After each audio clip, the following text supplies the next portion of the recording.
धोखेबाज कौवा और शेर एक बहुत ही सुंदर जंगल था जिसमें तरह तरह के पशु और पक्षी रहा करते थे। उस जंगल में एक शेरू नाम के शेर का राज था। शेरू बहुत ही गुस्सैल और खतरनाक शेर था और इसीलिए कोई भी पशु पक्षी उसके दरबार में मंत्री का पद नहीं संभालना चाहता था। एक बार राजा शेरू अपने दरबार में सिंहासन पर बैठकर सोचता है, कोई भी पशु पक्षी मेरे दरबार में मंत्री पद संभालना नहीं चाहता है। अरे अगर ऐसा ही चलता रहा तो मैं इस जंगल का कामकाज किस तरह से संभाल पाऊंगा। मुझे किसी न किसी पक्षी को तो मंत्री बनाना ही होगा ताकि मेरे शिकार का इंतजाम हो सके। ऐसा सोचकर शेरू अपने सिपाही बंदर को बुलाता है और सारी बात बताता है। उसके बाद बंदर पूरे जंगल में ये ऐलान कर देता है कि शेरू राजा को एक मंत्री की आवश्यकता है। जो भी पक्षी शेरू राजा का मंत्री पद संभालेगा उसे महाराज शेरू की राजकीय गुफा में रहने को स्थान मिलेगा और साथ ही शाही भोजन की भी व्यवस्था होगी। बंदर की घोषणा सुनने के बाद सारे पक्षी घबरा जाते हैं। अरे इस शेरू शेर की बातों में मत आना पक्षियों, इसका कोई भरोसा नहीं है। ये तो इतना गुस्सैल और खतरनाक है कि एक क्षण से पहले किसी का भी शिकार कर लेता है। मैं तो कभी भी इसके मंत्री ना बनूं। रोमी कोयल की बात सुनकर सभी पक्षी रोमी की बात से सहमति जताने लगते हैं। अरे वाह, ये हुई ना बात। एक तो मंत्री का पद मिल रहा है, ऊपर से मुफ्त का भोजन भी। कोई मूर्ख इस अवसर का लाभ नहीं उठाएगा। देखो पक्षियों, किसी न किसी को तो शेरू शेर का मंत्री बनना ही पड़ेगा। अरे वरना पता नहीं क्रोध में वो क्या करेंगे। इसलिए आप सभी पक्षियों की तरफ से मैं ये कुर्बानी देता हूँ और मैं ही राजा शेरू शेर का मंत्री बन जाता हूँ। हाँ। सभी पक्षी भूरा के साहस और उसकी सूझबूझ की प्रशंसा करने लगते हैं। उसके बाद भूरा कौवा शेरू के महल जाता है। भूरा कौवा को देखते ही शेरू खुश होकर कहता है, मुझे खुशी है भूरा कि तुम स्वयं मेरे दरबार में मंत्री बनने आए हो। अरे मुझे तुम्हारे जैसे ही किसी तेज दिमाग और चालाक पक्षी की आवश्यकता थी। आज से तुम मुझे जंगल में पशुओं के आने जाने के बारे में खबर करोगे ताकि मैं मौका पाकर उनका शिकार कर सकूं। इसके बदले में मैं तुम्हें अपने शिकार में से मांस का एक हिस्सा दिया करूंगा जिससे बिना मेहनत के भी तुम भरपेट स्वादिष्ट भोजन का आनंद ले सकोगे। और तो और तुम्हें अपने रहने की भी चिंता करने की जरूरत नहीं है। तुम आराम से मेरी गुफा के बाहर लगे पेड़ पर अपना घोंसला बना सकते हो। भूरा कौवा को महाराज की बात सुनकर बहुत खुशी होती है और वो बड़े शान से पीपल के पेड़ पर अपना बड़ा सा घोंसला बना लेता है। अब वो दिन में छिपकर पशुओं की गतिविधि को देखता और जैसे ही कोई अकेला पशु या पक्षी उसे दिखाई पड़ता शेरू को खबर कर देता तो शेरू उसका शिकार करता और उसके बाद वे दोनों मजे से भोजन का आनंद उठाते। अरे जब से ये भूरा आया है मुझे भोजन की तलाश में नहीं निकलना पड़ता है। बड़े आराम से ये मुझे शिकार की खबर ला कर देता है और मैं उसका शिकार कर लेता हूँ। भूरा जैसा मंत्री पाकर तो मजा ही आ गया है। हाँ। इस प्रकार भूरा और शेरू अपनी चालाकी से बहुत मजे से भोजन का आनंद उठाते हुए समय बिता रहे थे। धीरे धीरे शेर अब बूढ़ा हो चला था। वो बड़ी मुश्किल से गुफा से बाहर निकल पाता था, इसलिए भूरा कौवा अब शेरू से परेशान रहने लगा था। एक दिन शेरू भूरा को बुलाकर कहता है, देखो भूरा, तुमने मुझसे बहुत वफादारी निभाई है, इसलिए आज मैं तुमको एक महत्वपूर्ण बात बताने जा रहा हूँ।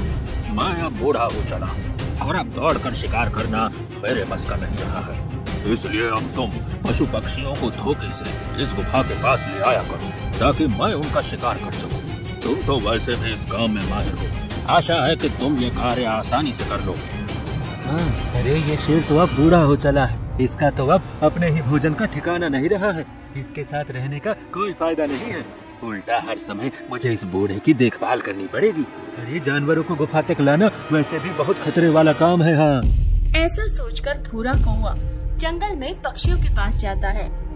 पक्षियों, मैंने बरसों तक अपनी जान को हथेली पर रखकर उस खूंखार शेरू शेर के मंत्री का काम किया है ताकि आप सभी पक्षियों की मैं रक्षा कर सकूं। किंतु अब वो शेरू शेर बूढ़ा और कमजोर हो गया है और अपने लिए शिकार करने में भी सक्षम नहीं रहा है। अरे ऐसे बूढ़े और कमजोर राजा की हम सभी पक्षियों को कोई आवश्यकता नहीं है। अब वो हमारी कोई सहायता नहीं कर सकता है। हाँ आप बिल्कुल सही कह रहे हो भूरा भाई। हम सभी को अब एक नए राजा की जरूरत है जो समझदार और बहादुर हो और जंगल की भलाई के लिए निर्णय लेने में सक्षम हो। हाँ पक्षियों, आप सही सोच रहे हो। अब हमें इस जंगल के लिए कोई अनुभवी और ईमानदार राजा की जरूरत है। अगर आप सभी पक्षी चाहें तो मैं ये जिम्मेदारी निभा सकता हूँ। हाँ। लेकिन पक्षियों, शेरू शेर से ये बात कौन कहेगा कि अब हम सब मुझे नहीं भूरा को अपना राजा बनाना चाहते हैं। जो भी शेरू शेर के पास जाएगा शेरू उसे जिंदा नहीं छोड़ेगा। देखो पक्षियों, यदि आप सभी ने ये निर्णय ले ही लिया है कि आप मुझे राजा बनाना चाहते हैं तो ये जोखिम का काम भी मैं ही करूँगा। हाँ, आप सभी का राजा होने तथा शेरू के साथ लंबा समय बिताने के नाते मैं ही आप सभी के समस्या का कोई समाधान निकालूंगा, चाहे मुझे इसके लिए जान ही क्यों न देनी पड़े। हाँ। अपनी योजना को सफल होता देख भूरा कौवा फूला नहीं समाता और सीधा शेरू शेर की गुफा में पहुंच जाता है। महाराज, एक बुरी खबर है। सीधे सीधे बताओ भूरा, क्या बात है? पहेलियां मत बुझाओ। शेरू शेर को गुस्से में आग बबूला होता देख भूरा आग में घी डालते हुए झूठी कहानी गढ़ने लगता है। महाराज, न जाने कैसे ये खबर बाहर जंगल में फैल गई है कि अब आप बहुत बूढ़े और बीमार हो गए हैं, इसीलिए आप इस जंगल के राजा बनने के योग्य नहीं रहे। अरे आपके अयोग्य होने की खबर सुनते ही न जाने कहां से एक सिंघम नाम का शेर हमारे जंगल में आ गया है। अब वो अपना डर और खौफ दिखाकर सभी पशु पक्षियों को खुद को ही राजा स्वीकार करने के लिए कह रहा है। अरे पूरे जंगल में त्राही त्राही मची हुई है महाराज। जो भी पशु पक्षी आपके पक्ष में बोल रहा है वो अपनी जान से हाथ धो रहा है। हाँ। आखिर कौन है ये सिंघम और उसकी इतनी हिम्मत कैसे हुई कि हमारे राज्य में आकर हमारी प्रजा को डराए धमकाए? अभी हम इतने कमजोर नहीं हुए हैं कि अपनी प्रजा की रक्षा न कर सके। हम इसे जीवित नहीं छोड़ेंगे। आप महान हैं महाराज, आपकी जय जयकार हो। अब इस जंगल की भोली भाली प्रजा को बस आपका ही सहारा है। अब आप ही उन्हें उस दुष्ट सिंघम से बचा सकते हो महाराज। भूरा कौवा की चिकनी चुपड़ी मक्खनदार बातें सुनकर शेरू शेर उसकी चाल में फंस जाता है और गुस्से में एक दहाड़ लगाता है। अरे भूरा, तुम हमारे साथ चलो और बताओ कहाँ है ये सिंघम। आज हम उसे हमारी प्रजा को हटाने का अर्थ समझाते हैं। इतना कहकर शेरू दहाड़ मारता भूरा कौवे के पीछे पीछे चल देता है। जंगल में कुछ दूर जाने के बाद वो शेरू को एक सुनसान स्थान की ओर ले जाता है। मंत्री भूरा, हम जंगल में काफी दूर तक आ गए हैं, लेकिन वो सिंघम दिखाई नहीं दे रहा। वो देखिए महाराज, उस पेड़ के नीचे ही वो सिंघम बैठा हुआ है। भूरा के इशारा करने पर शेरू दूसरी ओर पेड़ की तरफ देखने लगता है और अचानक ही धम की आवाज के साथ एक गहरे कुएं में गिर जाता है। मंत्री, हमारी सहायता करो, हमें इस कुएं से बाहर निकालो। अरे महाराज, मंत्री नहीं राजा भूरा सिंह कहिए। और अगर आपको निकालना ही होता तो इस कुएं में गिराता ही क्यों? अरे मैं ही आपको धोखे से सिंघम की झूठी कहानी सुनाकर यहाँ तक लेकर आया हूँ। और हाँ, आपका इस कुएं में गिरना भी कोई इत्तेफाक नहीं है। मैंने ही योजना बनाई थी कि आपको इस कुएं के पास लाकर इसमें किसी तरह से गिरा दिया जाए तो शेरू शेर से इस जंगल को मुक्ति मिल जाए।